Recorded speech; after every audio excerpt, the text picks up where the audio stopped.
दोस्तों नमस्कार। Learning by AP sir YouTube channel में आपका स्वागत है। आज है 15 मई 2020, लेकिन उसके पहले आपसे केवल एक विनम्र निवेदन है कि इस वीडियो को ज़्यादा से ज़्यादा लाइक व शेयर करें ताकि अधिक से अधिक लोग इसका फ़ायदा उठा सके।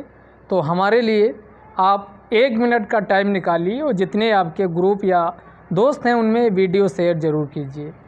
आइए आज हम 15 मई 2020 के इम्पॉर्टेंट करेंट अफेयर्स देखते हैं। तो जैसा कि हम शुरू ही करते हैं पीआईबी से, तो पीआईबी में जो पहली न्यूज़ थी वो अप्रैल माह में, ध्यान दीजिएगा, अप्रैल माह 2020 में थोक मूल्य सूचकांक यानी होल सेल प्राइस इंडेक्स इसी को कहा जाता, तो थोक मूल्य सूचकांक जारी किया गया है। तो हम जान लेते हैं क्या स्थिति रही है थोक मूल्य सूचकांक की, किसके द्वारा ये निकाला जाता है। यहाँ से क्वेश्चन आपके आईएएस, पीसीएस व अन्य वनडे एग्जाम में पूछा जा चुका है। तो आइए जानते हैं कि अप्रैल 2020 में थोक मूल्य सूचकांक जो जारी किया गया, तो ये जारी कौन करता, पहला क्वेश्चन यही है। तो ये जारी किया जाता है ministry of commerce and industry के द्वारा। Ministry of commerce and industry के द्वारा वाणिज्य और उद्योग मंत्रालय के द्वारा जारी किया जाता है। वाणिज्य एवं उद्योग मंत्रालय के अंतर्गत एक आपका विभाग है, इसी विभाग को क्या कहा जाता, उद्योग एवं आंतरिक व्यापार संवर्धन विभाग कहा जाता है। इसी को department of industry and internal trade promotion के नाम से जाना जाता है। तो उद्योग एवं आंतरिक व्यापार संवर्धन विभाग द्वारा थोक मूल्य सूचकांक जारी किया जाता है। तो सबसे ज़्यादा इम्पॉर्टेंट क्वेश्चन है कि इसका आधार वर्ष क्या है। तो पहले आधार वर्ष 2004-05 था, अब जो ये थोक मूल्य सूचकांक निकाला जाता है तो इसका आधार वर्ष 2011-12 चुना गया है। तो आपका क्वेश्चन पूछा जाएगा थोक मूल्य सूचकांक कौन जारी करता है, तो आप कहोगे उद्योग एवं आंतरिक व्यापार, उद्योग एवं आंतरिक व्यापार संवर्धन विभाग, जो कि वाणिज्य एवं उद्योग मंत्रालय के अंतर्गत स्थापित किया गया है, के द्वारा थोक मूल्य सूचकांक जारी किया जाता है। इसका आधार वर्ष 2011-12 अपनाया गया है, जो कि 2004-05 पहले अपनाया गया था। अब हम जान लेते हैं WPI जो होल सेल प्राइस इंडेक्स है, इनमें 3 चीज़ों को शामिल किया जाता है। इनमें प्राथमिक वस्तुएं हैं, ईंधन व बिजली को शामिल किया जाता है, फ्यूल और पावर को शामिल किया जाता है, मैन्युफैक्चर्ड प्रोडक्ट्स को या इसी को विनिर्मित उत्पाद कहा जाता है, तो विनिर्मित उत्पाद को शामिल किया जाता है। अगर तीनों में पूछा जाए कि थोक मूल्य सूचकांक में सबसे ज़्यादा वेटेज या भारांश किसका है, यानी जिसमें ज़्यादा आइटम शामिल किए गए, तो मैन्युफैक्चर्ड प्रोडक्ट या विनिर्मित उत्पादों का सबसे ज़्यादा भारांश लिया जाता है। तो इसमें आपका देखोगे 64.23% जो हिस्सेदारी है वो मैन्युफैक्चर्ड प्रोडक्ट या विनिर्मित उत्पादों की है। 64.23% किसकी हिस्सेदारी है, विनिर्मित उत्पादों की है। और दूसरे नंबर पे प्राथमिक वस्तुएं आती हैं जिनके हिस्सेदारी 22 कितने परसेंट है, यानी 62 या 22.62% आपकी हिस्सेदारी प्राथमिक उत्पादों या वस्तुओं की होती है। और तीसरी नंबर की हिस्सेदारी किसकी है, ईंधन व पावर बिजली की होती है। 13 चौको 52 आप ऐसे याद रख सकते हो, तो कितना है 13 और इसका 4 गुना कर दो तो पॉइंट के बाद आएगा 13 चौको 52, यानी कि 13.52% आपका ईंधन व बिजली की हिस्सेदारी है। तो एक बार फिर से रिपीट करते हैं, अगर इसमें पूछा जाए कि क्षेत्र की कितनी हिस्सेदारी है, तो सबसे ज़्यादा हिस्सेदारी विनिर्मित उत्पादों की है। तो विनिर्मित उत्पादों की जैसा कि हमने बताया 64.23% हिस्सेदारी विनिर्मित उत्पादों या मैन्युफैक्चर्ड प्रोडक्ट की है। और दूसरी हिस्सेदारी प्राइमरी जो आइटम्स होते हैं उनकी है, कितने परसेंट है, तो 22.62% है। जबकि ईंधन व पावर, फ्यूल व पावर की हिस्सेदारी 13.52% है। तो 13.52% हिस्सेदारी ईंधन व बिजली की है। अब आपका क्लियर हो गया होगा। विनिर्मित उत्पाद 64.23%, उसके बाद आपका प्राथमिक वस्तुएं 22.62%, उसके बाद बिजली व ईंधन तो 13.52% आपका इनकी हिस्सेदारी है। अब हम बात करें विनिर्मित उत्पादों में, तो विनिर्मित उत्पादों में कौन कौन विनिर्मित उत्पाद आएंगे, तो ध्यान दीजिएगा, खाद्य उत्पादों का जो विनिर्माण प्रोडक्ट होंगे, मैन्युफैक्चर्ड प्रोडक्ट होंगे, खाने पीने की सभी सामानें इसमें आती हैं, दवाइयाँ फार्मास्यूटिकल आता है, औषधि तथा वानस्पतिक उत्पादों के विनिर्माण की कीमतें आती हैं, और बुनियादी धातुओं के विनिर्माण की वस्तुएं इसी में शामिल की जाती हैं। अगला अगर बात करें, रसायन व रासायनिक उत्पादों को शामिल किया जाता है, साथ ही पेय पदार्थों को शामिल किया जाता है। तो रसायन व रासायनिक उत्पादों को पेय पदार्थों को इसमें शामिल किया जाता है। अगर हम प्राथमिक वस्तुएं में बात करें तो 3 चीज़ें, खनिज, खाद्य, अखाद्य, तो 3 चीज़ें इसमें शामिल की जाती प्राथमिक वस्तुओं में। खनिज, मिनरल जितने हो गए ये सब आपके आ जाएंगे, और दूसरे खाद्य और दूसरे अखाद्य का मतलब जो खाने योग्य पदार्थ या वस्तुएं नहीं होती उन्हीं को अखाद्य कहा जाता है। तो प्राथमिक वस्तुओं में 3 प्रमुखतया हैं, मेनली 3 अब आइटम्स इसमें हैं, खाद्य, अखाद्य व खनिज। लेकिन आप देखोगे कीमतें जो घटी हैं वो ध्यान रखिएगा, वो पेट्रोलियम व प्राकृतिक गैस की कीमतें पहले की तुलना में अब घट गई हैं, बाकी सब की कीमतें ज़्यादा हुई हैं। जबकि पावर व ईंधन के क्षेत्र में जाते हैं तो इसमें कोयले की कीमतें की अगर बात करें तो इसमें कोयला की कीमतें जैसा कि पहले थी वैसे अब भी रही हैं, कोयले की कीमतों में कोई परिवर्तन नहीं रहा है। तो ये आपका ध्यान रखिएगा। अगर कहा जाए किसकी कीमतें कम हुई तो आप एक पेट्रोलियम व प्राकृतिक गैस की कीमतें कम क्यों हो रही हैं, क्योंकि जो कि क्रूड ऑयल है, कच्चा तेल, बैरल के दाम पहले की तुलना में घटे हैं, तो इसीलिए आपका पेट्रोलियम और प्राकृतिक गैस की कीमत पहले की तुलना में निगेटिव रही है। किसकी कीमत अपरिवर्तित रही है, तो आपका कोयले की कीमतें जैसा कि पहले थी वैसे ही रही हैं, उनमें कोई परिवर्तन नहीं रहा है।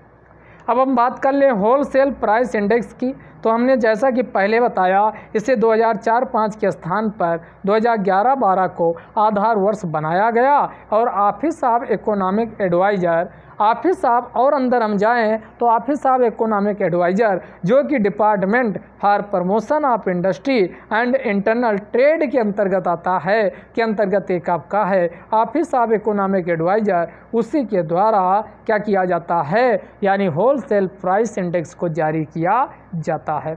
अगर हम बात करें टोटल आइटम्स इसमें कितने शामिल होते हैं, तो 697 टोटल वर्तमान समय में आइटम्स को इसमें शामिल किया जाता है। तो इसमें हमने जैसा कि बताया प्राइमरी आर्टिकल्स हैं, फ्यूल व पावर एनर्जी सेक्टर है, उसके बाद मैन्युफैक्चर्ड प्रोडक्ट है। तो सबसे ज़्यादा जो आपका उसमें भी भारांश में भी हम देखे थे कि सबसे ज़्यादा आपका मैन्युफैक्चर्ड प्रोडक्ट्स को शामिल किया गया है, जैसा कि हमने कहा था 64% के आसपास ये है, और इसका हमने कहा था सेकंड वाला 13 यानी 13 चौको 52, तो आपका ये कितना है 13.52% है, और इसका बताए थे प्राइमरी इसका तो 22.62% ये है, और 64.67% के आसपास आपका ये मैन्युफैक्चर्ड प्रोडक्ट था।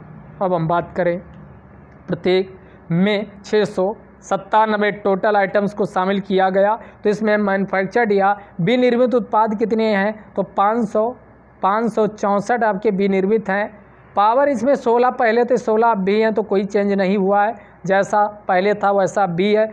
उसके बाद अगर हम प्राथमिक वस्तुओं की बात करें तो 2004-05 में 98 वस्तुएं शामिल थी, और इसमें कितनी 19 वस्तुएं और शामिल कर दी गई, तो 98 में 19 प्लस करोगे तो कितना बचेगा 117, तो 117 वस्तुएं आ जाएंगी। तो ये ध्यान दीजिएगा। तो मैन्युफैक्चर्ड 318 से सबसे ज़्यादा इसमें नई वस्तुएं शामिल की गई मैन्युफैक्चर्ड में, जो कि 318 से कितनी हो गई हैं 564। तो मैन्युफैक्चर्ड वाले में 318 थी, अब कितनी 564 हो गई। सेकंड में फ्यूल व पावर में वैसा है जैसा था 18 ही है। इसके बाद इसमें 117 आर्टिकल्स हो गए हैं, प्राइमरी में, और आपका पहले 98 थे, 19 प्लस कीजिए तो 17 हो जाएगा। इससे ज़्यादा ना आपके एग्ज़ाम में पूछा गया है ना पूछा जाएगा। ये ट्रेंड आपको दिखाया गया है, तो यहाँ देख लीजिए रेड वाला आपका प्राइमरी आर्टिकल्स के बारे में आपको दिखाया गया, तो ये 2019 से कंपेयर की गई है। तो ध्यान दीजिएगा, अप्रैल, मई, जून, जुलाई, अगस्त, सितंबर, अक्टूबर, नवंबर, दिसंबर, जनवरी, फरवरी और मार्च तक का इसमें आपका क्या किया गया, अप्रैल में अभी फिर जारी हुआ, तो ये ट्रेंड दिखाया गया। एनालाइज कर लेते हैं तो समझते हैं कि जो ये प्राइमरी प्रोडक्ट था, देखो पहले क्या हुआ समझिएगा।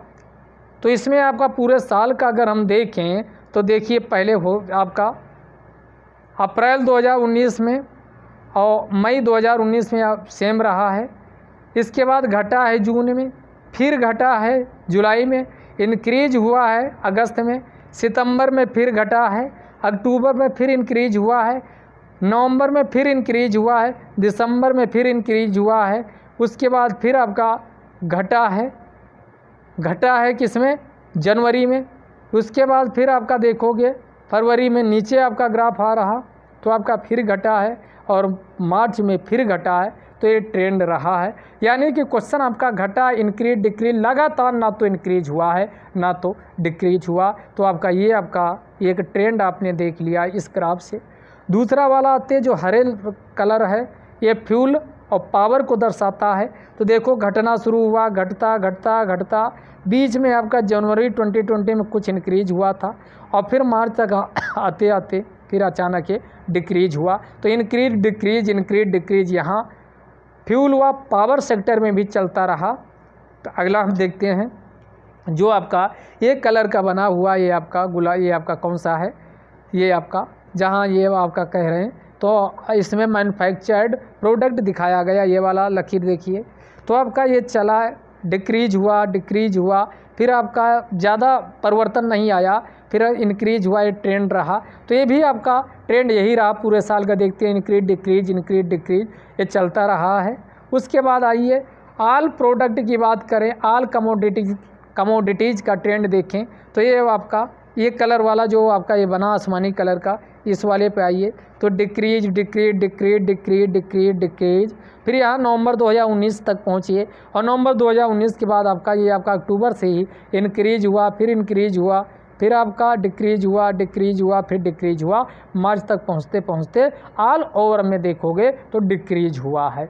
यानी वस्तुओं के दाम होलसेल प्राइस की अगर हम कंपेयर करें तो आपका डिक्रीज हुआ। तो उसका रीज़न यही है कोविड-19 का प्रकोप आपका यहाँ आ गया, तो सभी के दाम आपके डिक्रीज हुए हैं। कुछ के आपके अपवाद के लिए अंदर आपको बताए, तो कुछ के आपके इंक्रीज भी हुए थे। तो अपवाद के लिए आइए यहाँ देख लीजिए कहाँ लिखे थे आपका जो इंक्रीज हुए थे, ये वाला देखिए। पेट्रोलियम और प्राकृतिक गैस के क्या हुए हैं, डिक्रीज हुए हैं, इनके कीमत क्या हुई है, कम हुई है। कोयला की कीमत एक जैसी रही है। और ध्यान दीजिएगा रसायन और रासायनिक उत्पाद, पेय पदार्थ, इनकी कीमत इंक्रीज हुई है, बाकी सबकी डिक्रीज हुई है। तो ये आपका ओवरऑल आपका ट्रेंड रहा। तो क्वेश्चन आपका यूपीएससी में ट्रेंड से पूछता है, पीसीएस में, इसीलिए हमने आपको क्या किए, इसको बता दिए हैं, इसको क्या किए आपको बता दिए हैं। आगे देख लेते हैं, ये आपका अगला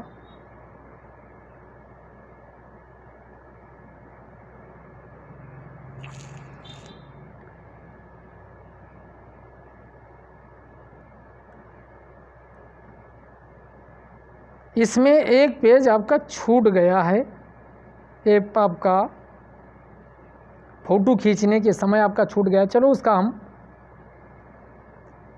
इसका पीडीएफ बनाते हुए एक पेज छूट गया है।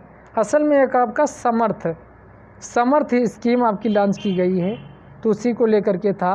कल के डिस्कशन में उसको हम शामिल कर लेंगे, तो यहाँ आपका छूटा आगे हम डिस्कस कर लेते हैं। वैसे आज मैटर बहुत है।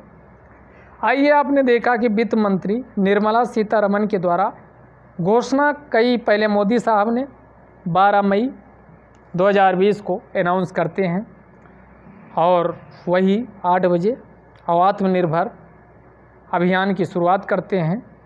और इसी के बाद एक दिन बाद आपका वित्त मंत्री निर्मला सीतारमण कुछ अनाउंसमेंट करती हैं। पहले हम देख लेते हैं कि अनाउंसमेंट हुई क्या है। तो जो एमएसएमई इसके पहले हम इसके बारे में डिटेल में चैंपियंस पोर्टल वाले में डिस्कस किए थे, याद होगा। तो एमएसएमई इसी को सूक्ष्म लघु और मध्यम उद्यम के नाम से जाना जाता है, यानी माइक्रो स्मॉल मीडियम एंटरप्राइज। तो इसकी डेफिनेशन परिभाषा में परिवर्तन किया गया। किस में परिवर्तन किया गया है? परिभाषा में परिवर्तन किया गया है। तो ध्यान दीजिएगा, परिभाषा में क्या किया गया? परिवर्तन किया गया है। तो आइए हम देख लेते हैं। तो इसमें पहले क्या था, पहले वाला देख लेते हैं, आपको हम लॉजिक बेस बताते हैं। तो पहले इन्वेस्टमेंट को मेन आधार बनाया गया था। तो पहले का हम समझ लेते हैं कि किसको, आपका ध्यान समझिएगा, 3 एरिया बनाए गए थे। एक आपका विनिर्माण क्षेत्र था और दूसरा आपका सेवा क्षेत्र था। तो दोनों के लिए अलग अलग था और मेन आधार निवेश था। एक चीज़ इसमें ध्यान रखिएगा, तो विनिर्माण चूँकि मैन्युफैक्चरिंग के लिए हमें ज़्यादा मशीनरी की आवश्यकता होती है, तो ज़्यादा स्वाभाविक है कि इसमें पैसा ज़्यादा दिया जाएगा क्रेडिट के रूप में। जबकि सेवा क्षेत्र आप कम पूंजी लगाकर शुरू कर सकते हो, वोडाफोन आपका या अन्य देखते हो कम में ही आप स्टार्टिंग कर सकते हो। तो विनिर्माण ज़्यादा है। तो इसका बहुत आसान लॉजिक है, जैसे हम बताएं पहले वाला आप याद रखिएगा। और फिर जो नया क्या परिवर्तन किया गया, यहाँ से आर 2016 में क्वेश्चन बना था और फिर हमको लगता है क्वेश्चन बनेगा। तो इस क्राइटेरिया से क्वेश्चन बनता है जहाँ आपका कन्फ्यूजन होता। और एग्जाम में हम लॉजिक बेस याद करके नहीं जाते तो वहाँ कन्फ्यूज होकर हमको कुछ समझ में नहीं आता, गलत हो जाता। तो पहला एरिया आपका माइक्रो सूक्ष्म है, दूसरा आपका स्मॉल है और तीसरा आपका कौन है, अभी हमने बताया मीडियम या मध्यम है। एमएस में तीनों आ गए, सूक्ष्म लघु और आपका। तो सूक्ष्म जिसमें एक या कुछ व्यक्ति महिला पुरुष काम कर सकते अकेले ही। स्मॉल में 10-12 लोग और आपका कंपनी बना के या 50-60 लोग करते तो उसी को मध्यम कहा जाता है। तो आपको इसके पहले वाले पीछे वाले वीडियो में काफ़ी डिटेल डिस्कस किए, इसीलिए हम कहते हैं कि आप कोई भी वीडियो मिस मत किया करो, क्योंकि बहुत काम की करंट अफेयर्स आपकी ये वीडियो होती है। किस दिन के वीडियो से क्वेश्चन आपके एग्जाम में बन जाए कुछ अता पता नहीं होता है। तो जिन लोगों ने वीडियो नहीं सुना, पीछे आप प्लेलिस्ट बना दिए हैं, तो आप पीछे की वीडियो पूरी सुन लीजिए। ज्ञान आपका जरूर ज़्यादा होगा और ज्ञान ही ज़्यादा नहीं होगा, एग्ज़ाम के क्वेश्चन सही होंगे, क्योंकि इसमें आपका बहुत सारे कंटेंट आपका स्टैटिक जीके का होता है, जीएस का होता है, कॉन्सेप्ट होते हैं। आइए हम बात करते हैं। तो सबसे पहले आपको ये कि आपका केवल याद रखना 25 याद रखना है पहला, और पहला लाख है। तो आपका विनिर्माण क्षेत्र में 25 लाख था। अगर 25 लाख है सूक्ष्म, 25 लाख तक इन्वेस्टमेंट है तो आपका उसी विनिर्माण क्षेत्र में उसे सूक्ष्म के अंतर्गत कैटेगरी रखा जाता था। अब आपको क्या करना है, 2 को हटा देना है। ध्यान दीजिएगा, 2 को हटा देना है तो आपका ये क्या बचता, 5। अब स्वाभाविक है आपका ऊपर जा रहे हो, यानी लोगों की संख्या ज़्यादा हो रही, तो ये लाख में तो होगा नहीं। तो अगला 5 करोड़ है। 5 करोड़ आपका ये था। 25 लाख सूक्ष्म के अंतर्गत आता था। हमने कहा 2 हटा दीजिए, बचा कितना, 5। तो 5 किस में आता था, ये आपका लघु के अंतर्गत आता था। और फिर आपका 25 जो आपने लिखा था इसको मल्टीप्लाई कर दीजिए। तो 2 × 5 करोगे या 5 × 2 करोगे तो कितना बचेगा, 5 दूनी 10। तो आगे चिपका दीजिए 10। तो 10 आपका किस में था, 10 करोड़ का इन्वेस्टमेंट है तो उसी को कौन सा उद्यम माना जाता था, मध्यम उद्यम माना जाता था। ये था विनिर्माण का।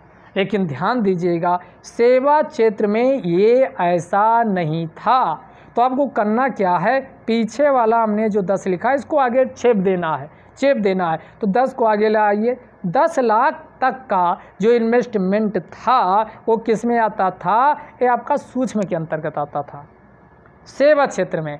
फिर हमने कहा 25 आपने जो लिखा था, 25 को ऐसे टेप देना है आगे। तो 25 का पहले इसमें 2 लिख लीजिए। तो 2 करोड़ आपका किसमें, 2 करोड़ तक किसमें आता था, इसमें आपका आता था, यानी लघु के अंतर्गत। फिर 5 बचा तो लास्ट में 5 आपकी लिख दीजिए। तो 5 करोड़ किस में आता था, यानी मध्यम के अंतर्गत आता था। अगर सेवा क्षेत्र में कोई उद्यम आप लगाना चाहते हो। हमने आपका लॉजिक बेसिस को समझाने की कोशिश की है, आपको समझ में आ गया होगा, बाय ट्रिक बताने की कोशिश की। लेकिन अब जो ये आपको पहले का बताए तो विनिर्माण व सेवा क्षेत्र अलग अलग था, लेकिन ये डिवीज़न अब क्या कर दिया गया, नई परिभाषा इसी में परिवर्तन किया गया है। तो आपको ये भी पता होना चाहिए नया क्या किया गया। तो अब अभी तक केवल इन्वेस्टमेंट को शामिल किया जाता था, लेकिन नए में एक टर्नओवर को हिंदी में बोलते हैं कारोबार को भी शामिल किया गया है। नए में क्या किया गया, कारोबार और साथ साथ निवेश दोनों को शामिल किया गया। तो दोनों को हम समझ लेते हैं। अब क्या किया जाएगा, एमएसएमई के अंतर्गत पैसा आपको तभी दिया जाएगा जब दोनों क्राइटेरिया आप फुलफिल करोगे। तो दोनों क्राइटेरिया जब तक फुलफिल नहीं करोगे तब तक आपको पैसा नहीं मिल सकता है। तो बहुत आसान है याद रखना। कैसे, अब क्या किया गया, तो पहले निवेश वाला हम देख लेते हैं कि निवेश वाले में, इन्वेस्टमेंट वाले में क्राइटेरिया क्या रखा गया है। तो आइए निवेश वाले में हम क्राइटेरिया पहले हम देखते हैं। तो हमने कहा पूरा लाख का तो खात्मा ही कर दिया गया, कहाँ पहुंचा दिया गया, करोड़ में आपको पहुंचा दिया गया। तो निवेश वाले में क्या किया गया, ये सेवा क्षेत्र हुआ, विनिर्माण, इनकी अलग अलग जो डिवीज़न था ये ख़त्म किया गया। दोनों के लिए निवेश और आपका साथ साथ कारोबार दोनों देखा जाएगा। तो हम पहले आपको बता रहे हैं, ये निवेश वाला बता रहे हैं। तो निवेश पहला 1 लिखिए और 1 के बाद फिर हमने कहा 1 के पीछे 0 चिपका दीजिए और जो जितना आया इसका दुगना कर देना है। तो 10 दूनी 20, यानी माइक्रो के अंतर्गत 1 करोड़ आपका निवेश होगा तो माइक्रो माना जाएगा। अगर 10 करोड़ होगा तो इसी को क्या माना जाएगा, स्मॉल माना जाएगा, लघु माना जाएगा। अगर 20 करोड़ का निवेश है तो इसी को क्या माना जाएगा, तो अब नई परिभाषा के हिसाब से इसको क्या माना जाएगा, इसी को मीडियम यानी मध्यम उद्यम माना जाता है। तो ये एक परिवर्तन ये किया गया, ये था निवेश का। अब आते हैं यानी कि टर्नओवर की बात कर लेते हैं। तो लाख तो भूल ही जाना है। कारोबार की बात करें तो हमने कहा कारोबार में आपका ज़्यादा ही आएगा। तो बिल्कुल आसान है, कारोबार में 5 याद रखना है। तो 5 और 5 के जैसा कि पीछे बताया तो इसके पीछे एक 0 चिपका देना है, तो 5 0 हो गया। और जितना आए आपका बीच वाले का दुगना कर देना, तो 50 दूना 100 हो गया। बिल्कुल आपका लॉजिक काम करता है। ये आपका 5 करोड़ आपका कारोबार अगर के रूप में हम देखें कि किसी कंपनी का कारोबार या लघु, ये आपका सूक्ष्म के अंतर्गत अगर 5 करोड़ का कारोबार है तो सूक्ष्म में आएगा, 50 करोड़ का कारोबार है तो आपका किस में आएगा, लघु में आएगा। और 100 करोड़ का कारोबार है तो किस में आएगा, तो आपका मध्यम उद्यम के अंतर्गत आएगा। ये नया किया गया है। हमने समझाने की पूरी कोशिश की, अगर 100 करोड़ से ज़्यादा है तो इसी के अंतर्गत आएगा, किसमें, आपका ध्यान दीजिएगा, आपका मध्यम के अंतर्गत आएगा या मीडियम के अंतर्गत आएगा। तो अगर 20 करोड़ से ज़्यादा है तो उसमें आपका आएगा। तो ये 2 चीज़ें आपको बिल्कुल आपकी क्लियर हो गई होंगी। अगर निवेश के फॉर्म में हम समझें तो हमने कहा 1 लिखो, इसके बाद आपका 1 के पीछे 0 चिपकाओ, फिर आपका इसका दुगना 10 का 20 करो। 1 करोड़ तक का निवेश आपका क्या कहलाएगा, सूक्ष्म। 10 करोड़ तक का निवेश आपका क्या कहलाएगा,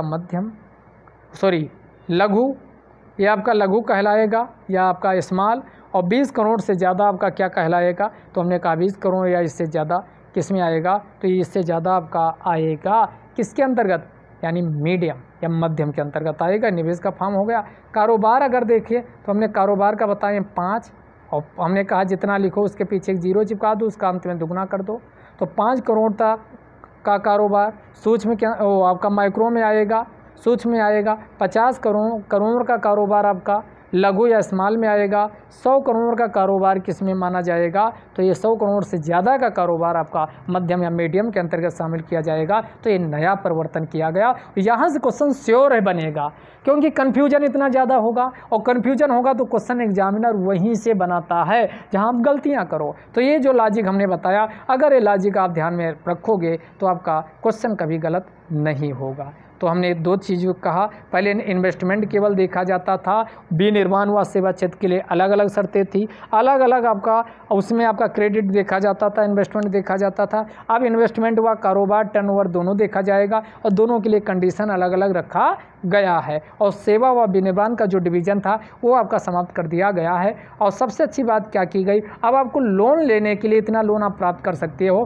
कोलेटरल आपका यानी इस बंधक के रूप में आपको कुछ भी, पहले आपका ज़मीन या ये आपका जब तक बैंक में आपका नहीं रखते थे तब तक आपको पैसा नहीं मिलता था। अब एमएसएमई क्षेत्र के लिए आपको कोलेटरल की ज़रूरत नहीं होगी, तो ये कोलेटरल फ्री है, ये ध्यान रखिएगा।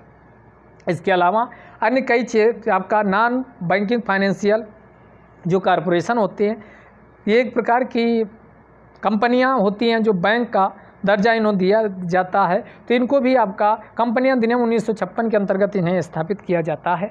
तो इनको भी रिवाइव करने के लिए 30,000 करोड़ रुपये का पैकेज प्रदान किया गया है। Special liquidity scheme for NBFC के नाम से इसे जाना जाता है। इसके अलावा EPF का योगदान पहले 12% आपको करना होता था, अब उसको घटा के 10% किया गया ताकि आपको राहत मिल सके। इसी प्रकार आपका TDS और TCS दोनों को 25% तक घटा दिया गया अगले नेक्स्ट ईयर के लिए। तो ये आपका 25 टैक्स डिडक्शन एट सोर्स इसकी फुल फॉर्म होती।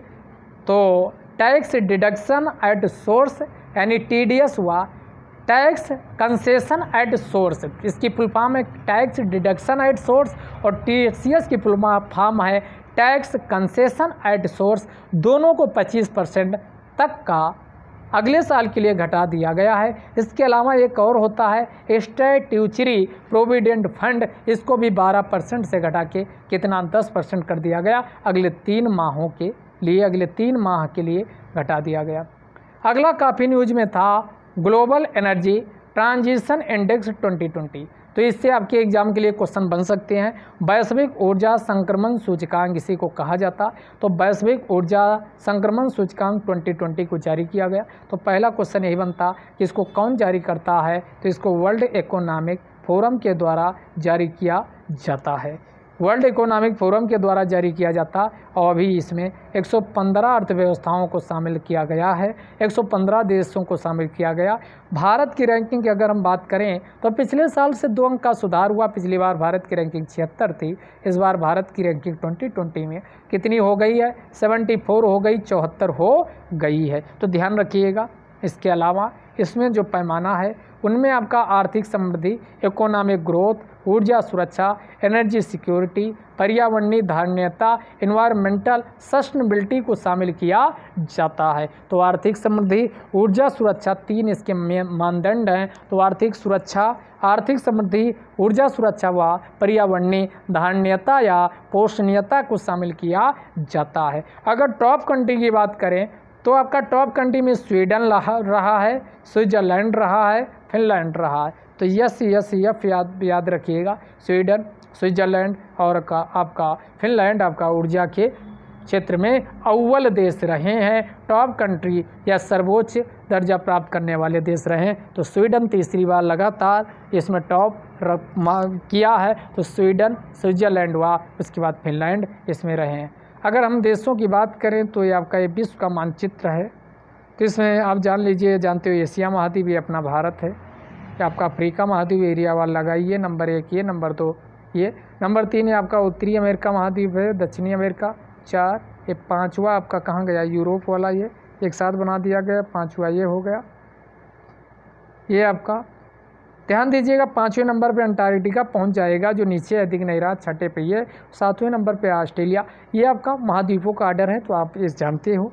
अब इसमें अगर जो उन देशों के नाम लिए हैं, स्वीडन ये आपका यहाँ है, यहाँ जो आपका ईस्ट वाले क्षेत्र में आपका ध्यान दीजिएगा, ये यूरोप के बीच में आपका यहाँ स्विट्जरलैंड है, ये ऊपर वाला स्वीडन है, नॉर्वे, स्वीडन, फिनलैंड ऐसे देश हैं। तो आपका नंबर 1 पे हमने क्या बताया, यस याद रखिएगा। तो आपका स्वीडन, नंबर 2 वाला स्विट्जरलैंड बीच वाला है, और इसके बाद फिनलैंड, इसी के बगल वाला आपका है नॉर्वे, स्वीडन, फिनलैंड, 3 देशों का ये आर्डर। नॉर्वे पहला वाला है, फिर आपका स्वीडन, उसके बगल वाला फिनलैंड है।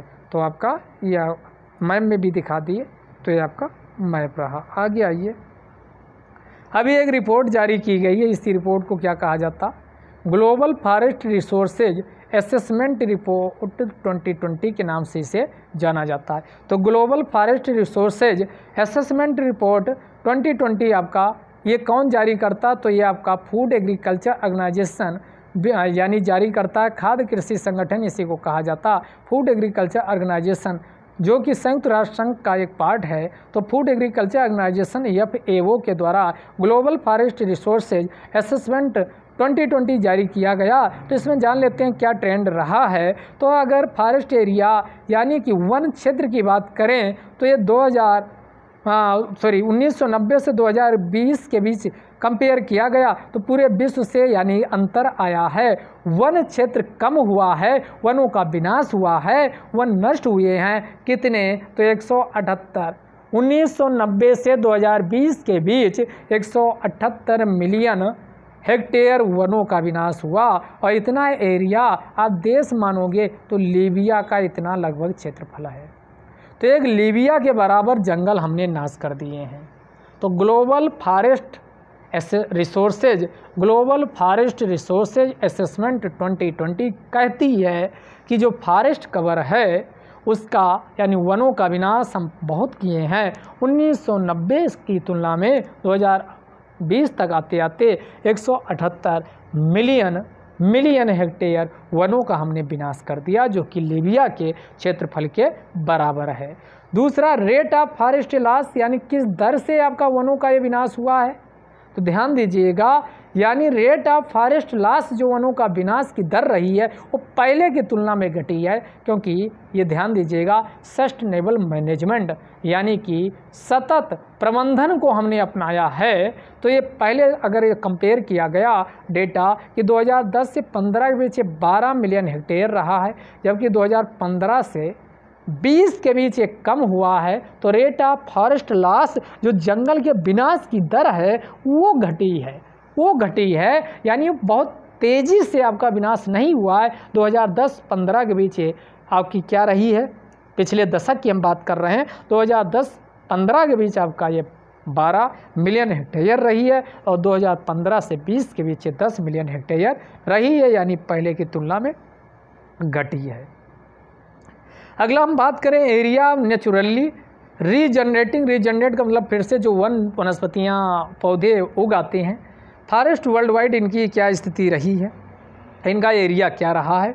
1990 और वर्तमान के बीच आपका एरिया प्लांटेड फॉरेस्ट जो वन लगाए गए हैं ये इनक्रीज हुआ है। अगर 1990 की हम बात करें तो इनमें प्राकृतिक रूप से वन लगाए गए जो वन हैं, पौधरोपण जो किया गया, इनमें वृद्धि हुई है। और 1990 से जब हम कंपेयर करते हैं तो ये 123 मिलियन हेक्टेयर की हमने वृद्धि की है, 123 मिलियन हेक्टेयर की हमने वृद्धि की है। तो ये आपका ये डेटा ध्यान रखिएगा, एनालाइज आपका कहीं से भी किसी पॉइंट से क्वेश्चन बन सकता है। रेट ऑफ फॉरेस्ट लॉस से कम हुआ है। 2010 और 15 के बीच आपका 12 मिलियन हेक्टेयर था, वहीं 2015 और 20 के बीच आपका कितना हो गया है, 10 मिलियन हेक्टेयर हो गया। दूसरा हमने कहा, इसके पहले वाले पॉइंट पे जाइए, तो हमने कहा कि 1990 से 2020 की जब हम तुलना करते हैं तो पूरे संपूर्ण विश्व से जो वनों का विनाश हुआ हमने विनाश किया है और 178 मिलियन हेक्टेयर वनों का विनाश कर दिया, जो लीबिया के क्षेत्रफल के बराबर है।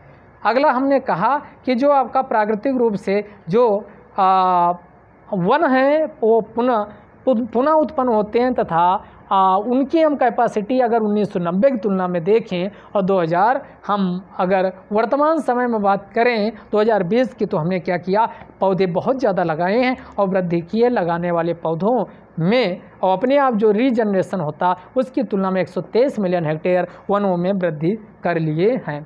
अब सबसे ज़्यादा वनों का जो विनाश हुआ है अगर हम वो बात करें तो अफ्रीका में सबसे ज़्यादा विनाश हुआ है। अब 2010 और 20 के बीच कंपेयर किया गया पिछले दशक का, तो अफ्रीका में 3.9 मिलियन हेक्टेयर का विनाश हुआ है, जबकि दूसरे नंबर पे आपका दक्षिण अमेरिका महाद्वीप रहा है। तो ज़रा मैप में पीछे वाले से देख लीजिए, ये मैप है, ये आपका अफ्रीका महाद्वीप है, यहाँ पर सबसे ज़्यादा वनों का विनाश हुआ है।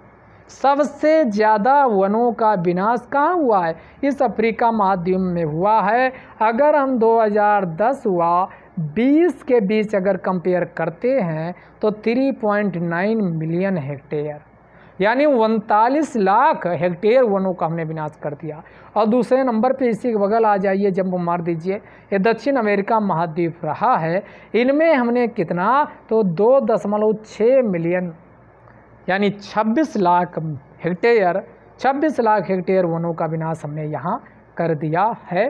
तो ये आपका अगल बगल है, तो आप इससे याद रख सकते हैं। अफ्रीका में सबसे ज़्यादा वनों का विनाश हुआ, कितना, तो आपको बता ही दिए हैं। अब आगे देखते हैं सबसे ज़्यादा फ़ायदा किसको हुआ है भाई, तो ये 3.9 मिलियन हेक्टेयर और आपका कितना, 2.6 मिलियन हेक्टेयर अफ्रीका में 2010 और 20 के बीच 3.9 मिलियन हेक्टेयर वनों का नुकसान सबसे ज़्यादा हुआ। दक्षिण अमेरिका दूसरे नंबर पर रहा, 2.6 यानी 2.6 मिलियन हेक्टेयर का नुकसान हुआ। सबसे ज़्यादा फ़ायदा किसको हुआ है, तो आपका एशिया, और दूसरे नंबर पे ओशनिया जिसमें ऑस्ट्रेलिया भी शामिल, और तीसरे नंबर पे यूरोप रहा है। अब आइए हम मानचित्र में देख लेते हैं, तो मानचित्र आपका ये रहा, सबसे ज़्यादा फ़ायदा ये एशिया वाला क्षेत्र रहा है।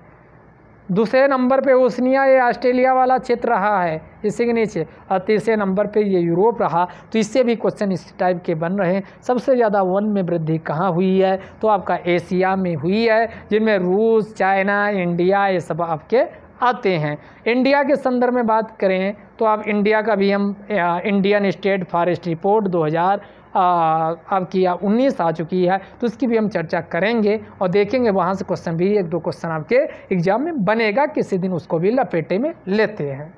तो हमने क्या कहा, सबसे ज़्यादा कहाँ हुआ, तो आपका एशिया, दूसरे नंबर पे ओशनिया और तीसरे नंबर पे आपका कौन रहा है, यूरोप रहा है। आगे देख लेते हैं, अगर वर्ल्ड से टोटल फॉरेस्ट एरिया की बात करें, विश्व का कितना भूभाग है जो वनों के अंतर्गत आता, मोस्ट इम्पॉर्टेंट क्वेश्चन है आपके। तो परसेंटेज में बात करें तो 31%। अगर टोटल अगर विश्व की जितनी लैंड है उसकी हम परसेंटेज बात करते हैं तो 31% आपका इसके अंतर्गत आता है। अगर हम इसको हेक्टेयर में बात करें तो ये 4.06 बिलियन हेक्टेयर, दोनों डेटा याद रखिएगा, 4.06 बिलियन हेक्टेयर की वृद्धि हुई है। अगर हम देखें, अगर प्रति व्यक्ति इसको निकाले तो आपका 0.52 हेक्टेयर प्रति व्यक्ति क्षेत्र वनों का आएगा। तो इतना आपका प्रति व्यक्ति क्षेत्र उपलब्ध है।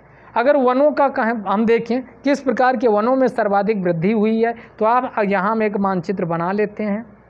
0 डिग्री, तो 0 से 10 के आर पार ये आपका उत्तर, ये नॉर्थ है, ये साउथ है। तो यहाँ पर जो वन पाए जाते हैं उसे को ट्रॉपिकल कहा जाता है।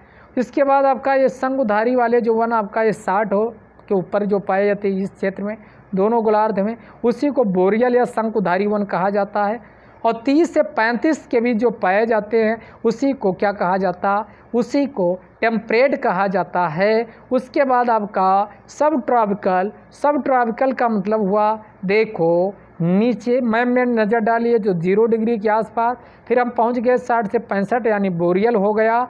और उसके बाद आपका फिर नीचे आ गए यानी टेम्परेट, और टेम्परेट का मतलब हुआ इसके नीचे उतर आइए, तो इसके नीचे 30 से 35 आपका क्या आ जाएगा, आपका 40 से 45 टेम्परेट हो जाएगा। और उसके बाद और नीचे उतर के आइए तो 20 से 30 आपका सब ट्रॉपिकल हो जाएगा। तो इस प्रकार आपका वनों का सबसे ज़्यादा जो भूभाग आता है वो उष्णकटिबंधीय आता। दूसरे नंबर पे शंकुधारी है। तो मैप में देख के याद रखोगे तो आपका कन्फ्यूजन नहीं होगा। तो एक बार फिर से रिवाइज करवाते हैं, देखिएगा। 0 डिग्री, तो पहला 0 डिग्री से 10 के आसपास ये वाला पूरा उष्णकटिबंधीय कहलाता, सबसे ज़्यादा यही है।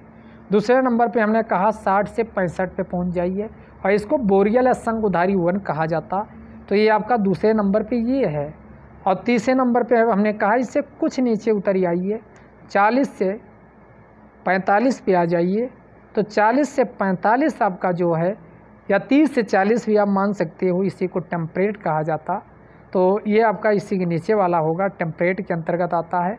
और उसके बाद आ जाइए तो इसी के नीचे और उतर आइए 20 से 30, इसी को सब ट्रॉपिकल कहा जाता है। तो ये आपका क्षेत्र आते हैं। तो TB आप ऐसे याद रख सकते हो, TB ट्रॉपिकल, बोरियल, और इसके बाद टेम्परेचर।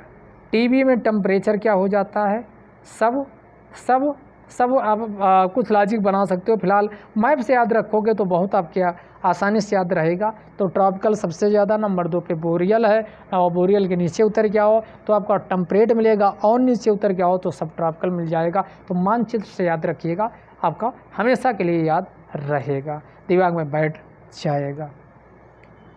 आइए, अगर हम बात करें कि विश्व का वनों का 54% आपका जो वन है वो केवल विश्व के 5 देश शामिल होते हैं। 5 देश पूरे विश्व में कितने परसेंट, 54% वनों को अपने आप में समाहित किए हैं। तो ये 5 देश आखिरकार कौन है? रूस, ब्राज़ील, कनाडा, USA, चाइना। तो कौन कौन हो गए? रूस हो गया, ब्राज़ील हो गया, कनाडा हो गया, USA हो गया, चाइना हो गया। तो ज़रा इन देशों की हम मैप में देखते हैं तो रूस, कनाडा, USA, चाइना, ब्राज़ील, ज़रा मानचित्र पे नज़र डालते हैं तो 54% हमारा क्लियर हो जाएगा। कहाँ गया मानचित्र? देखिए, ये वाला ऊपर का भाग आपका क्या कहलाता है? इसी को रूस कहा जाता है। सबसे ज़्यादा यही है, रूस में सबसे ज़्यादा वन है, ध्यान रखिएगा भी इसमें पूछा जाए। रूस के बाद ये ऊपर वाला क्षेत्र आपका क्या कहलाता है? ये आपका कनाडा कहलाता है। इसी को क्या कहा जाता? कनाडा कहा जाता। फिर यहाँ इसके नीचे उतर आइए, ये वाला क्षेत्र, इसी को क्या कहा जाता? अमेरिका कहा जाता है। 3 देश हो गए। इसके नीचे ये वाला क्षेत्र आइए तो यहाँ चाइना हो गया 4। इसके बाद ब्राज़ील पे आइए तो ब्राज़ील का मतलब ये वाला क्षेत्र आपका, ब्राज़ील का मतलब ये वाला क्षेत्र आपका, ये पूरा का पूरा ब्राज़ील कहलाता दक्षिण अमेरिका महाद्वीप में। 5 देश, और 5 देश कितने परसेंट आपके हो गए? 54%, 54% वनों को धारण करते हैं। अब आपकी ये रिपोर्ट पूरी डिटेल में समझ में आ गई होगी। अगर हम हाईएस्ट परसेंटेज प्लांटेशन फॉरेस्ट की बात करें, जहाँ पर परसेंट वाइज सबसे ज़्यादा वनों को लगाया गया, तो दक्षिण अमेरिका रहा है, और सबसे कम जो वनों को जो लगाया गया वो आपके यूरोप रहा है। वो आपका कौन देश रहा है? वो आपका यूरोप रहा है। तो ये ध्यान रखिएगा, दक्षिण अमेरिका में सबसे ज़्यादा वनों को परसेंटेज वाइज लगाया गया, जबकि यूरोप में आपका क्या रहा है? कम लगाया गया। यूरोप आपका सबसे कम रहा लगाने के मामले। तो ये था रिपोर्ट, बहुत कोशिश की आपको समझाने की, समझ में आ गया होगा, और यहाँ से क्वेश्चन आपके एग्जाम में बनेगा ही बनेगा। तो इसको 2-3 बार वीडियो देख लीजिएगा। अगर कोई दिक्कत होती, और जो फैक्ट फिगर इनको नोट कर लीजिए, रिवाइज करते रहिएगा, तो आप भूलोगे नहीं। तो एक ही आपकी ज़रूरत है, जहाँ डेटा ज़्यादा आए उसको रिवाइज कीजिए। क्वेश्चन डेटा से भी आपके एग्ज़ाम में बनता है। तो इस रिपोर्ट बहुत इंपॉर्टेंट रिपोर्ट है, क्वेश्चन बनेगा। अगला हम बात करें कि ये टावर टूर ऑफ, ये आपका टूर है, ये आपका टावर ने tour of duty, tour of duty TOOR है, टूर, टावर नहीं टूर। तो टूर ऑफ ड्यूटी ये स्कीम लॉन्च की गई, तो है क्या? ये इंडियन आर्मी के द्वारा भी लॉन्च नहीं की गई। इस पर विचार किया जा रहा कि 1.3 मिलियन जो स्ट्रांग फोर्स है उससे 3 साल के लिए भारत के वे नागरिक जो स्वेच्छा से आर्मी में अपनी सेवा देने चाहते हैं शॉर्ट सर्विस के लिए, तो कम से कम 3 सालों के लिए उनको सर्विस में लगाया जाए, और इसके अंतर्गत 13 लाख इंडियन आर्मी में शामिल किया जा सकता है। तो इसकी प्लानिंग चल रही है। प्रारंभ के तौर पर इसमें कितने लोगों को शामिल किया जाएगा? तो ये 100 ऑफिसर व 100 पुरुषों को शामिल किया जाएगा। फिर आपका देखा जाएगा इसका रिजल्ट क्या रहा है। उसके बाद इसको एक्सपेंड किया जाएगा, एक्सटेंड किया जाएगा, एक्सपेंशन किया जाएगा, व्यापक स्तर पर लागू किया जाएगा। और ये ध्यान दीजिएगा, ये वॉलंटरी इंगेजमेंट है, जो स्वैच्छिक रूप से आर्मी में अपनी सेवा देना चाहता है, 3 सालों के लिए सर्विस होगी। तो ये समझ में आ गया होगा। अगला हम समझ लेते हैं आपका टोमिसाकु कावासाकी। कावासाकी एक बीमारी है, ध्यान दीजिएगा। तो अभी यूरोप में देखा गया कि जो बच्चे 5 साल से कम उम्र के हैं, ये इसलिए चर्चा में रही है। 5 साल से कम उम्र में ये कावासाकी बीमारी काफ़ी रूप से देखने को मिली है। तो इसमें बुखार आना, सर दर्द आना, होना, जी मिचलाना, हाथ पैर में ऐंठन होना, लंग्स, ये सब दिक्कतें आपकी आती हैं, चकते पड़ जाना, ये सब इसके लक्षण हैं। और दूसरी बात, इसमें सबसे ज़्यादा जो नुकसान होता है वो हृदय हार्ट को होता है। तो ये सबसे पहले पता किसने लगाया था इस बीमारी का? तो 1967 में 1967 में जापान के एक व्यक्ति थे टोमिसाकू। तो टोमिसाकू कावासाकी के द्वारा इस बीमारी का सबसे पहले पता लगाया गया था। तो इसीलिए इस बीमारी को क्या कहा जाता, यानी कावासाकी बीमारी के नाम से इसे जाना जाता है। और जापान के बाहर इसका पता 1976 में, 1976 इसी को पलट दीजिए 67 को, तो 7 से पहले कर दीजिए। 1976 में पहली बार ये हवाई द्वीप में इसका पता चला था। तो इसीलिए आपका ये चर्चा में रहा है इस समय यूरोप में। और कहा जाता है इसका कोविड-19 से ज़्यादा 5 साल से कम उम्र के जो बच्चे हैं, तो 5 साल से कम उम्र के बच्चों में इसका व्यापक प्रभाव देखने को मिल रहा है। तो ये आपका ये चर्चा में थी। अगला हम देख लेते हैं जो न्यूज में था, national biomedical research indigenous consortium को लेकर के था।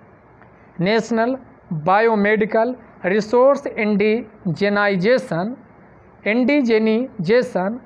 तो कंसोर्टियम को लेकर के था। असल में डिपार्टमेंट ऑफ बायोटेक के द्वारा पीपीपी यानी पब्लिक प्राइवेट पार्टनरशिप मॉडल पर, जिसमें निजी व सार्वजनिक दोनों क्षेत्रों की भागीदारी के आधार पर नेशनल बायोमेडिकल रिसर्च इंडिजेनाइजेशन कंसोर्टियम का अभी क्या किया गया, उद्घाटन किया गया। और इसका उद्देश्य क्या है, तो ध्यान दीजिएगा, इसका उद्देश्य कोविड-19 के लिए डायग्नोस्टिक, नैदानिक उपचार करना, वैक्सीन बनाना व अभिकर्मक या रीएजेंट फॉर मेडिकल साइंस और मेडिकल साइंस के लिए अभिकर्मकों का विकास करना है, इसका प्रमुख उद्देश्य है। इसको किसके द्वारा लीड किया जा रहा है नेतृत्व, तो आपका हैदराबाद में आपका एक है centre for cellular and molecular platform. तो centre for cellular and molecular के द्वारा इसको लीड बाई किया जा रहा, यानी के द्वारा विकसित किया जा रहा। इसमें आयात प्रतिस्थापन, इम्पोर्ट सब्स्टिट्यूशन को यानी प्रमोट किया जाता है। बाहर से हम बायोमेडिकल के क्षेत्र में जो भी वैक्सीन है, इसके बाद डिवाइसेज हैं, उसको मेक इन इंडिया पर बल देते हैं। और इसके लिए बायोमेडिकल रिसोर्सेज और नए प्रोडक्ट को भारत में विकसित करने पर प्रमुख बल देते हैं। और इसमें कौन कौन क्षेत्र आपकी अपनी प्रमुख रूप से भागीदारी निभा रहा है, तो डीबीटी, इसी को डिपार्टमेंट ऑफ बायोटेक्नोलॉजी कहा जाता। दूसरा है बिराक के द्वारा प्रमुख भूमिका, और DST department of science and technology के द्वारा, यानी इसको वहाँ से जो फंडिंग आएगी उसको एज ए गेटवे हम इसमें यानी पैसा लगाएंगे। तो इस 3 के माध्यम से इसका क्या किया जा रहा, इसका विकास किया जा रहा है। आगे आइए, फेक न्यूज़ को लेकर के काफ़ी इस समय चर्चा में रहा है, तो ध्यान दीजिएगा। फेक न्यूज़ को, जो फेक न्यूज़ या नकली न्यूज़ होती है उससे कोई येलो जर्नलिज्म कहा जाता। तो ये शब्द पूछा जा सकता, चर्चा में रहा। येलो जर्नलिज्म शब्द किसको प्रदर्शित करता है, तो आपका जो अफवाहें होती हैं, नकली न्यूज़ होती है, उसी को येलो जर्नलिज्म कहा जाता। तो बहुत सारे मीडिया पर्सन यानी नकली न्यूज़ को प्रमोट करते हैं, अपने पेपर में छाप देते हैं। तो अभी इसके द्वारा क्या किया गया, bureau of police resource and development, जिसे बीपीआरडी कहा जाता, तो bureau of police and resource development ने एक गाइडलाइन जारी की है और कहा है कि अगर कोई न्यूज़ आती है जिनमें एक जैसा कंटेंट होता है तो उसको जांच पड़ताल किया जाए। कई पेपरों में जब एक जैसा मैटर मिले तो समझे वो सही है, नहीं उसमें बिल्कुल गुंजाइश आपका फर्जी की, फेक की न्यूज़ की बनी रहती है, तो इसकी जांच पड़ताल की जानी चाहिए। अब यहाँ हमारे लिए बीपीआरडी इम्पॉर्टेंट है, bureau of police resource and development आपका इम्पॉर्टेंट है। इसकी स्थापना 1970 में 1970 में गृह मंत्रालय के अंतर्गत इसकी स्थापना की जाती है।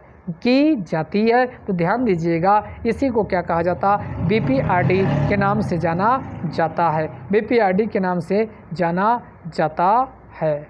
आगे आइए, आगे हम जान लेते हैं। अगला जो न्यूज में था, एक मूंगफली और एक आपका नीलहरी शैवाल साइनोबैक्टीरिया होता है, ब्लू ग्रीन एल्गी, दोनों को मिला करके जो पोषक पदार्थ होते हैं, कोविड-19 महामारी से जो पेशेंट है, मरीज हैं, उसी में आपका पोषक पदार्थ, सूक्ष्म पोषक तत्व पहुंचाने के लिए इस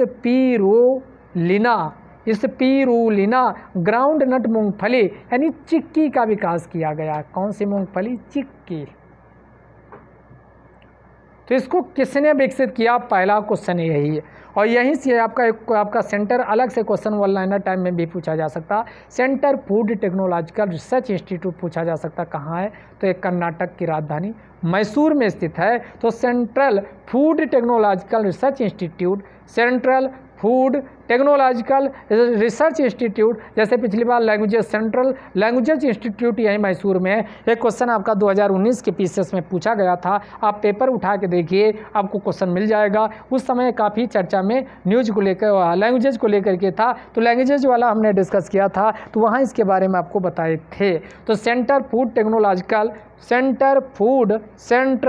टेक्नोलॉजिकल रिसर्च इंस्टीट्यूट मैसूर में स्थित है, उन्होंने ही विकसित किया है। तो ये है क्या? कोविड-19 से ग्रसित लोगों में सूक्ष्म पोषक तत्व प्रदान कर सकती है, उनकी प्रतिरोधक क्षमता को भी इन्हेंस किया जा सकता है। इसमें एक आपका ताजे व खारे जल दोनों में रहने वाला जीव होता, उसी जीव को क्या कहा जाता? स्पिरुलिना कहा जाता है। ये साइनोबैक्टीरिया नीलहरी शैवाल है। तो इसी में आपका मूंगफली दोनों को मिला करके विकसित किया गया। जैसा कि आप जानते हो, मूंगफली विटामिन ए, बीटा कैरोटीन व एल्गल प्रोटीन का अच्छा स्रोत मानी जाती है। तो दोनों मिला करके चिक्की का विकास किया गया है। अब आपको समझ में आ गया होगा। अगला जो इम्पोर्टेंट है, national centre for polar and ocean research को लेकर के था। तो national centre for polar research पूछा जा सकता, ये कहाँ स्थित है? तो वास्को डी गामा। ये वास्को डी गामा जो आया था उसी से रिलेटेड है, लेकिन आपका स्थान का नाम है, गोवा में एक स्थान है वास्को डी गामा। तो वहीं पर नेशनल सेंटर यानी एनसी4 इसी को कहा जाता है। एनसी4 का मतलब national centre for polar and ocean research Vasco D gamma Goa में स्थित है। ऑटोनॉमस इंस्टीट्यूशन है, यानी स्वायत्त शासी संस्था है, जो कि डिपार्टमेंट ऑफ ओशन डेवलपमेंट के अंतर्गत आती है, जो कि मिनिस्ट्री ऑफ अर्थ साइंसेज यानी पृथ्वी विज्ञान मंत्रालय के अंतर्गत आता है। अगर हम इसकी स्थापना की बात करें तो इसकी स्थापना 1998 में 1998 में प्रेमचंद्र पांडे के द्वारा इसकी स्थापना की जाती है। और जो आपने देखा अंटार्कटिका में भारत ने अपने 2 रिसर्च स्टेशन स्थापित किए हैं। तो ये एक को मैत्री और दूसरे को भारती कहा जाता। तो मैत्री व भारती का जो कोऑर्डिनेटर है वो आपका यही आपका एनसीपीआर है। कौन है? एनसी4। एनसी4 का मतलब national centre for polar and ocean resources, जो कि पृथ्वी विज्ञान मंत्रालय के अंतर्गत आता है। आगे आइए, मैत्री व भारती को याद रखिएगा, मैत्री व भारती। अगला है साल फॉरेस्ट टर्टवाइज। साल फॉरेस्ट टर्टवाइज इस चर्चा में क्यों रहा है? क्योंकि आपका एक क्वेश्चन तो यहीं से बन गया। Wild life institute of India Dehradun Uttarakhand में है, जैसा कि, और देहरादून कल बताए थे किसके अंतर्गत आता, कल या परसों वीडियो में डिस्कशन में था। 2 आपके डिवीज़न है, एक आपका उत्तर एक दक्षिण। तो ये आपका गढ़वाल और नीचे वाला आपका कुमायूं। तो ये गढ़वाल डिवीज़न में देहरादून आता है। तो वहीं पर एक आपका wild life institute of India वन्य जीव, भारत का वन्य जीव संस्थान है। तो ये भी क्वेश्चन पूछा जा चुका। Wild life institute of India कहाँ स्थित है? देहरादून में। तो उन्होंने कहा कि जो ये साल फॉरेस्ट टर्टवाइज है, कछुआ का एक प्रजाति है, वो 90% आपके संरक्षित क्षेत्र के बाहर पाया जाता है। तो ध्यान रखिएगा। इसी टर्टवाइज या कछुए को एलांगेटेड टर्टवाइज या येलो टर्टवाइज के नाम से भी जाना जाता है। तो एलांगेटेड टर्टवाइज या येलो टर्टवाइज के नाम से इसी को जाना जाता। और ये सबसे ज़्यादा जो प्राकृतिक रूप से पाया जाता है तो दक्षिण पूर्व एशिया, साउथ ईस्ट एशिया व नॉर्थ ईस्ट इंडिया यानी पूर्वोत्तर भारत में अरुणाचल प्रदेश, नागालैंड, मणिपुर, मिजोरम जैसे राज्यों, सिक्किम, मेघालय इत्यादि राज्यों में पाया जाता है। अब इसके लिए खतरा क्यों सता रहा? क्योंकि भोजन के रूप में, वन्य जीव व्यापार के लिए, वाइल्ड लाइफ ट्रेड के लिए व सजावटी डेकोरेटेड जो मुखौटे होते हैं उसके लिए इसका यानी इसको मार दिया जाता है। और सबसे आपका देखो अंधविश्वास कहें या सत्य बात माने, क्या मानोगे अब आप पे डिपेंड करता है। आप भी अभी इसको सुन करके हंसोगे कि चीन में इस कछुए का जो खोल होता है, खोल को पीस करके वहाँ चाइनीज़ जो होते हैं चीनी लोग पीते हैं। इसलिए पीते हैं कि उनकी जो सेक्स पावर है, काम उत्तेजना है, वो क्या हो, इनहेंस हो। तो ये आपका इसी जो कछुआ होता है, इस कछुए को जिसे हमने आपको साल टर्टवाइज का नाम दिया, इसके खोल को पीसते हैं और पीस करके उसको पीते हैं ताकि उनके अंदर काम उत्तेजना ज़्यादा हो और ज़्यादा देर तक वो सेक्स कर सकें। तो हम बात कर लेते हैं, तो ये अंधविश्वास मानिए या कुछ भी मानिए। अब हम इसको जो हमारे काम की चीज़ें हैं उसकी हम बात कर लेते हैं। तो ये वाइल्ड लाइफ प्रोटेक्शन एक्ट जो भारत का 1972 है, चूँकि भारत में भी ये पूर्वोत्तर भारत में पाया जाता, तो ये सूची 4 उसमें आपकी सूचियां हैं, सूची 1, सूची 2, सूची 3, सूची 4, सूची 5, 6, ऐसे 6 सूचियां हैं। तो सूची 4 में इसको रखा गया है। सबसे ज़्यादा जिसको खतरा होता है तो वन्यजीव संरक्षण अधिनियम 1972 की सूची 1 में उसको रखा जाता है। IUCN की रेड लिस्ट में जाओगे तो ये क्रिटिकली इंडेंजर्ड के अंतर्गत आता है, जिसको सबसे ज़्यादा खतरा है उसी को क्रिटिकली इंडेंजर्ड कहा जाता। तो IUCN की आपके जाओगे तो आपका क्या है, उसमें CR यानी क्रिटिकल इंडेंजर्ड में इसको रखा गया है। आइए IUCN के बारे में जान लेते हैं। तो इसकी फुल फॉर्म है international union for conservation of nature, इसकी फुल फॉर्म है। तो इंटरनेशनल ऑर्गेनाइजेशन है IUCN और इसकी स्थापना 5 अक्टूबर 1948, यहाँ से क्वेश्चन IAS में पूछा जा चुका है, 5 अक्टूबर 1948 को की जाती। इसका हेडक्वार्टर्स वर्तमान समय में स्विट्जरलैंड के ग्लैंड नामक शहर में है और यह नेचर कंजर्वेशन प्राकृतिक का संरक्षण करता है। सस्टेनेबल यूज यानी पादपों का, वृक्षों का, उत्पादों का यानी फ्लोरा व फाना का सस्टेनेबल यूज या हम कहें प्राकृतिक संसाधनों के सस्टेनेबल यूज को प्रमोट इसके द्वारा किया जाता है। और सबसे अच्छी बात यही IUCN जो है ये संयुक्त राष्ट्र संघ की इकाई नहीं है, ये ध्यान दीजिएगा, संयुक्त राष्ट्र संघ की इकाई नहीं है, UN का पार्ट नहीं है, फिर भी UN में से ऑब्जर्वर व कंसल्टेटिव परामर्श दात्री का दर्जा दिया गया है। कंसल्टेटिव स्टेटस इसे संयुक्त राष्ट्र संघ में दिया गया है। IUCN रेड लिस्ट की बात करें तो IUCN रेड लिस्ट या इसी को रेड डेटा लिस्ट के नाम से भी जाना जाता। तो इसकी आपका स्थापना 1964 में इसकी स्थापना की गई थी 1964 में। और इसका हेडक्वार्टर्स कहाँ है, UK में इसका हेडक्वार्टर्स है। तो इसका हेडक्वार्टर्स कहाँ, इसका हेडक्वार्टर्स UK में है। तो आपका ये जो अभी आपका कछुआ दिखाए थे ये आपका साल फॉरेस्ट साल टर्टवाइज है। तो यही है आपका एक कछुआ, देख लीजिए आप अच्छे से। तो हम बात कर रहे थे रेड डेटा लिस्ट 1964 हेडक्वार्टर्स उसका UK में है। आगे आइए, तो इसमें कितनी कैटेगरी हैं, तो आपका एक्सटेंट जो विलुप्त हो चुके हैं, थ्रेटेंड जिसको खतरा है, लोअर रिस्क जिसको कम खतरा है। तो इसमें रखा गया, तो अगर विलुप्तीकरण के कैटेगरी में हम देखें तो 2 हैं। एक तो जो बिल्कुल विलुप्त हो गए डायनासोर विलुप्त हो गया, चीता विलुप्त हो गया। तो एक पहली एक्सटिंक्ट जो जंगलों में विलुप्त हो गए उसी को एक्सटिंक्ट इन द वाइल्ड कहा जाता है। तो 2 ये हो गए एक्सटिंक्ट, दूसरा एक्सटिंक्ट इन द वाइल्ड हो गया। दूसरा थ्रेटेंड के अंतर्गत कितने 3 आते हैं, ध्यान दीजिएगा, यहाँ से भी आपके एग्जाम में क्वेश्चन पूछे जा चुके हैं। तो एक्सटिंक्ट में 2 आते हैं, एक्सटिंक्ट, दूसरा एक्सटिंक्ट इन द वाइल्ड, और थ्रेटेंड में 3 आते हैं। कौन, क्रिटिकली इंडेंजर्ड, दूसरा है इंडेंजर्ड और तीसरा है वल्नरेबल। जैसे जैसे ऊपर से नीचे जाएंगे खतरा इनका कम होता चला जाएगा। तो आपका कौन हो गया, थ्रेटेंड में 3 है, क्रिटिकली इंडेंजर्ड और आपका वल्नरेबल। इसके बाद आपका लोअर रिस्क जिसको कम खतरा है, तो नियर थ्रेटेंड में इसका हो गया। दूसरा आपका CD कंजर्वेशन डिपेंडेंट हो गया, और लेस्ट कंसर्न जिसको बहुत कम खतरा है, तो 3 इसमें भी है। लोअर रिस्क में नियर थ्रेटेंड, उसके बाद CD फॉर्म है आपका कंजर्वेशन डिपेंडेंट, उसके बाद लेस्ट कंसर्न इसका है। उसके बाद अदर 2 कैटेगरी हैं, तो इनमें आपका डेटा डेफिशिएंट यानी डेटा का अभाव है, और अगला है नॉट इवैल्यूएटेड यानी जिसका मूल्यांकन ही नहीं किया गया है। आज जाइए अगला हम देख लेते हैं। ये आपका न्यूज़ में काफ़ी न्यूज़ में बना हुआ था। क्या न्यूज़ में था? ASI को लेकर के न्यूज़ में था। इसी को आर्कियोलॉजिकल सर्वे ऑफ इंडिया कहा जाता है। क्यों? क्योंकि अभी डायरेक्टर जनरल जो नए इसके बनाई गई हैं, एक महिला है जिनका नाम वी विद्यापति है। तो वी विद्यापति को नया इसका DG बनाया गया, डायरेक्टर जनरल, इसलिए आपका आर्कियोलॉजिकल सर्वे ऑफ इंडिया चर्चा में बनी हुई है। ये मिनिस्ट्री ऑफ कल्चर के अंतर्गत आती है। इसकी स्थापना 1861 में की जाती है और इसका हेडक्वार्टर्स नई दिल्ली है। अभी हम बात करते हैं इसकी कुछ कहानी समझते हैं, पीछे के इतिहास जानने की कोशिश करते हैं। तो हिस्ट्री में आपने रीड किया होगा 1772 में बंगाल रेगुलेटिंग एक्ट आता है और वारेन हेस्टिंग्स को बंगाल का गवर्नर जनरल DG बनाया जाता है।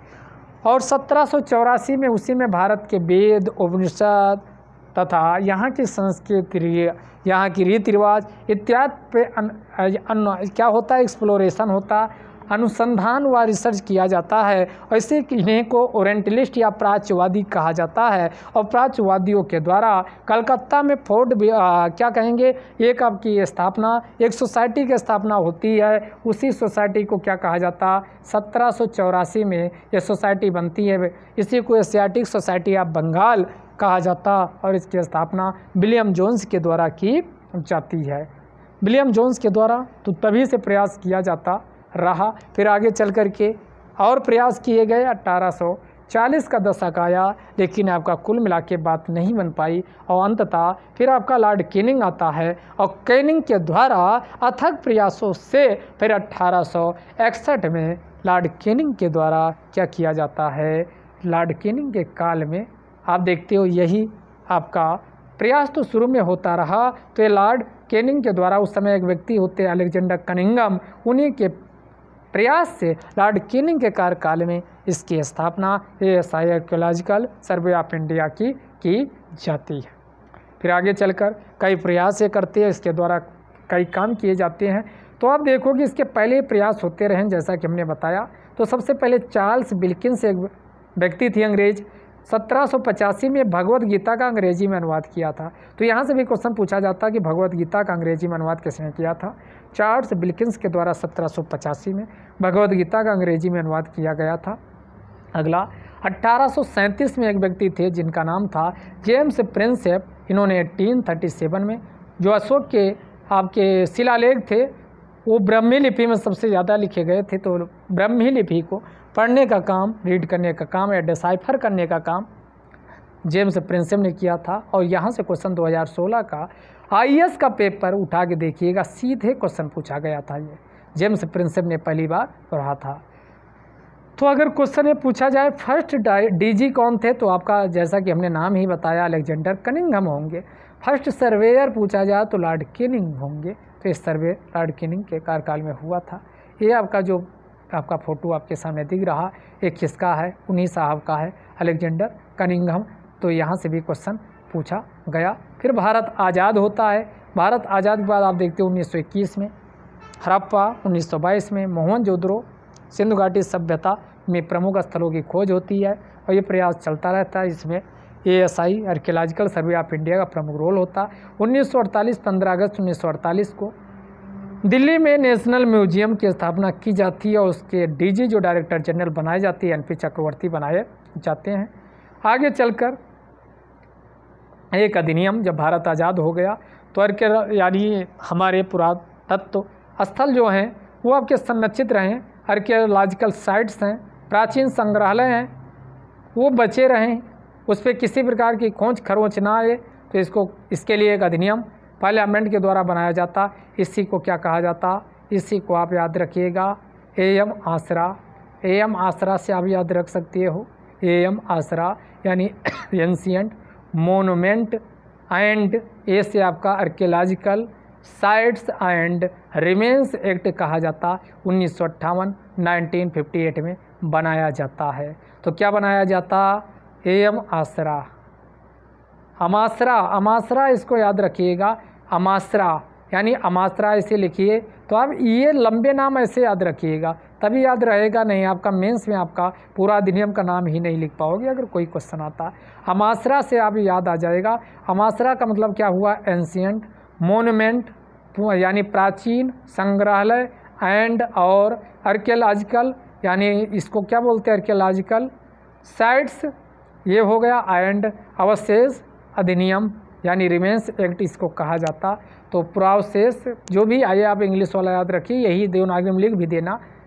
तो आपका क्या हो जाएगा? अमात्रा।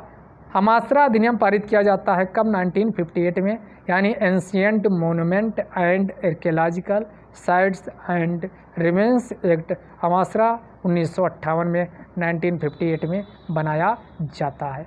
1972 का दशक आता, तो 1972 में चूँकि चोरी बहुत ज़्यादा होने लगती है प्राचीन यानी मूर्तियों की ये सब, तो इसके लिए प्राचीन जो आपका भारत का खजाना है, चाहे वो कला, स्थापत्य कला या अन्य वो, तो उसको बचाने के लिए आटा को स्थापित किया जाता। आटा का मतलब आटा खाने वाले आटे से याद रख सकते हो। एंटीक्विटीज हो गया, ए से एंटीक्विटीज हो गया, and art treasures act. Antiquities art and treasures act ये 1972 1972 में बनाया जाता है। आगे आइए, आगे हम देखते हैं। तो इसमें प्रश्न ये उठता है, इसकी पहली ASI archaeological survey of India की पहली महिला कौन होती हैं? तो पहली महिला DG डायरेक्टर जनरल देवला मित्र को बनाया जाता। तो देवला मित्र पहली महिला DG बनती हैं। तो आप इस टाइप के भी क्वेश्चन अब पूछा जाने लगा। अभी हमने इसको उठाया क्यों? क्योंकि हाल ही में वी विद्यापति को क्या किया गया? इसका डायरेक्टर जनरल बनाया गया। और वी विद्यापति 1991 की कर्नाटक कैडर की IAS अधिकारी हैं 1991 की, तो इनको इसका DG बनाया गया है। अगला जो चर्चा में था फियर ऑफ गॉड को लेकर के था। तो फियर ऑफ गॉड को किसने लिखा है? तो वधान के द्वारा लिखा गया है। उपन्यास से असल में फियर ऑफ गॉड, तो ऐसे क्वेश्चन पूछे जाते हैं बुक वाले।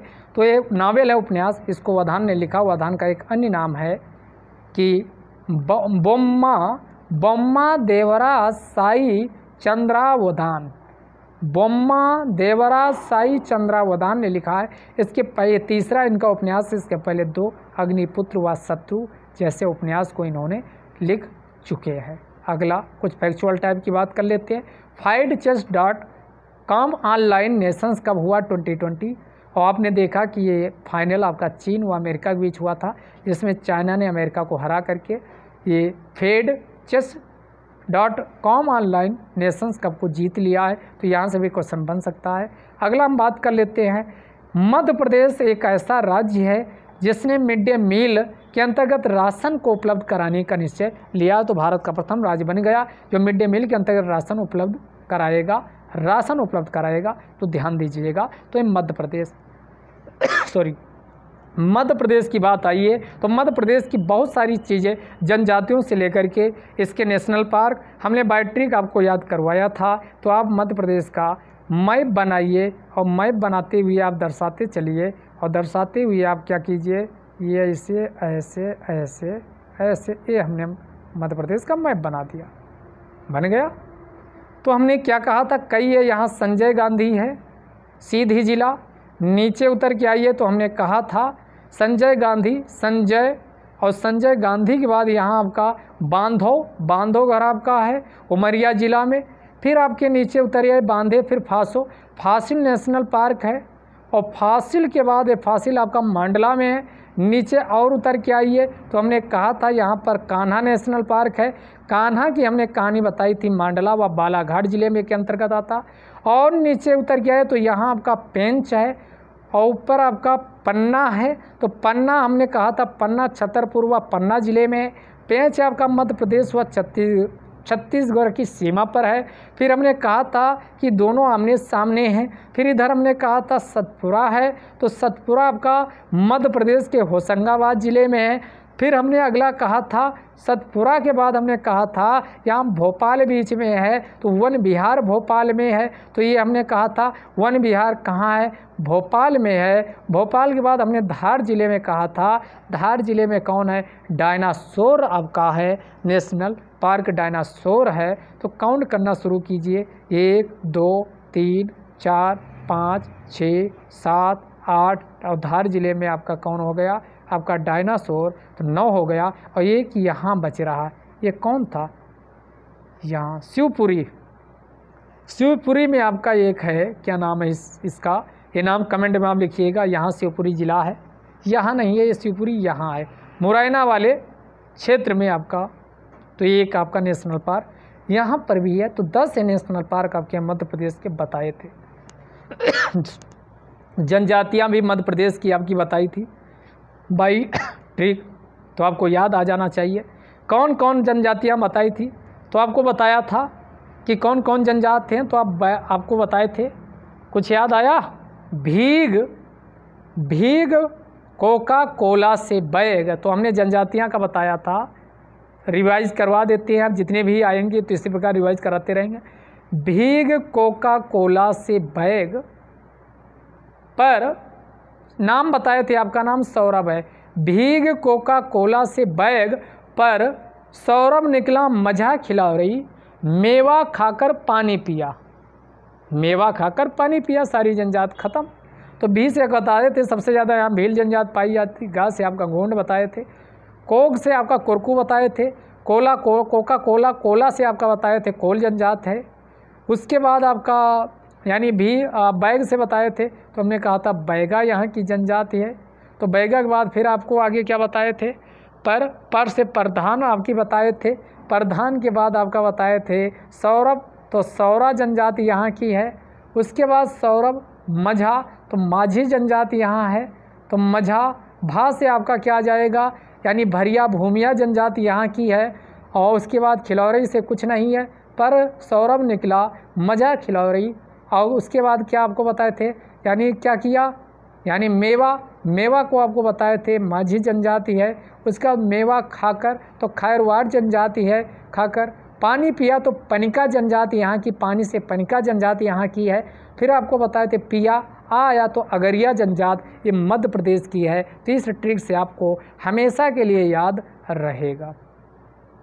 आइए, सानिया मिर्ज़ा की पीछे कहानी बताई थी, फेड कप हर्ड अवार्ड के लिए इनको नामित किया गया था, लेकिन आपका इन्होंने जीत लिया है ये फेड कप अवार्ड। तो फेड कप हर्ड अवार्ड जीतने वाली प्रथम भारतीय महिला सानिया मिर्ज़ा बन गई हैं। मोस्ट इंपॉर्टेंट क्वेश्चन है, ध्यान रखिएगा, प्रथम महिला इसलिए इम्पॉर्टेंट है। अगला देख लेते हैं, डिपार्टमेंट ऑफ कंज्यूमर अफेयर्स के द्वारा उपभोक्ता मामलों के मंत्रालय के द्वारा सेफ्टी स्टोर इनिशिएटिव पहल की गई है। तो पूछा जा सकता सेफ्टी स्टोर इनिशिएटिव का पहल किसके द्वारा किया गया, तो ये पहल डिपार्टमेंट ऑफ कंज्यूमर अफेयर्स के द्वारा की गई है। सेफ्टी स्टोर का मतलब जो आप सामान मंगाते हो, हर प्रकार की सेफ्टी का इसमें गाइडलाइंस हुआ, सब कुछ बताया गया है, तो वही आपका सेफ्टी स्टोर इनिशिएटिव शुरू की गई है। अगला आपका नेशनल टेक्नोलॉजी डे आपने देखा 11 मई को मनाया गया और 2020 इसमें, उस समय हमने बताया था 1998 में इसमें आपका हंसा 3 इसी दिन शुरू हुआ था। आपकी एक इंडिजिनस स्वदेशी रूप से आपका भारत का एक फ्लाइट था, विमान था, जिसका विकास किया गया। साथ ही शक्ति 3 का परीक्षण किया गया तो इसी में 1998 में कई प्रतिबंध भी लगाए गए थे। उसी की याद में 11 मई को हम हर साल नेशनल टेक्नोलॉजी डे के रूप में मनाते हैं। तो इस बार की थीम इम्पॉर्टेंट है, रीस्टार्ट थीम रखी गई और रीस्टार्ट की फुल फॉर्म समझ लीजिए। थीम पूछी जा सकती, रीबूटिंग द इकोनॉमी, और रीबूटिंग द इकोनॉमी हो गया। उसके बाद थ्रू, और एस से आपकी साइंस हो गया, टी से टेक्नोलॉजी हो गया, ए से एंड हो गया, आर से रिसर्च हो गया, और टी से आपका ट्रांसलेशंस, ये आपका इसकी थीम रखा गया है। तो इसी के साथ आज का ये डिस्कशन समाप्त होता है। धन्यवाद। आज का आपका ये वीडियो काफ़ी लंबा बन गया है, तो आप इसको पानी पी करके सुनिएगा और बहुत काम की चीज़ें आपको आज बताई गई हैं।